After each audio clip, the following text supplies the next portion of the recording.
Per il rush finale della campagna elettorale che eleggerà il sindaco di Nuoro scendono in campo i big, questo perlomeno per le coalizioni che hanno un partito con referenze a livello regionale e nazionale.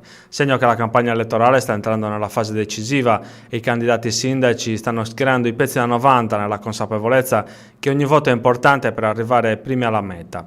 Ieri in città ha fatto tappa il governatore Francesco Pigliaru, che ha partecipato nell'ex mercato civico ad un appuntamento elettorale del centro-sinistra che candida alla guida della città il sindaco uscente Alessandro Bianchi.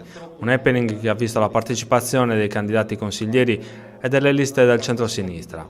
La coalizione che sostiene Bianchi si propone per un secondo mandato che, secondo quanto sostenuto in più occasioni, gli consentirebbe di portare a compimento il programma iniziato 5 anni fa.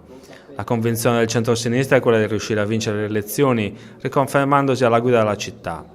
Punta alla vittoria anche il centrodestra che candida alla guida della città l'avvocato Basilio Brodu, che ieri in piazza Mazzini ha tenuto un comizio alla presenza dei candidati delle 5 liste che lo sostengono. Sul palco il candidato sindaco è stato affiancato dal capogruppo di Forza Italia in Consiglio regionale Pietro Pittalis.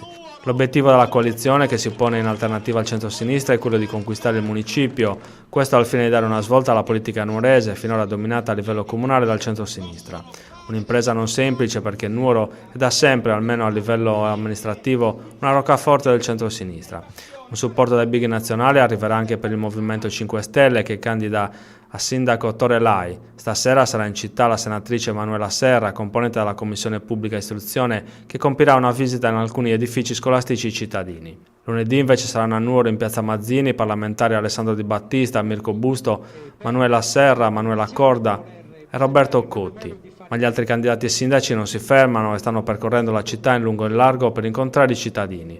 Pierluigi Saiu, candidato sindaco per Uniti per Nuoro, stasera alle 19 sarà a Corte per incontrare gli abitanti della zona di Testimonzos.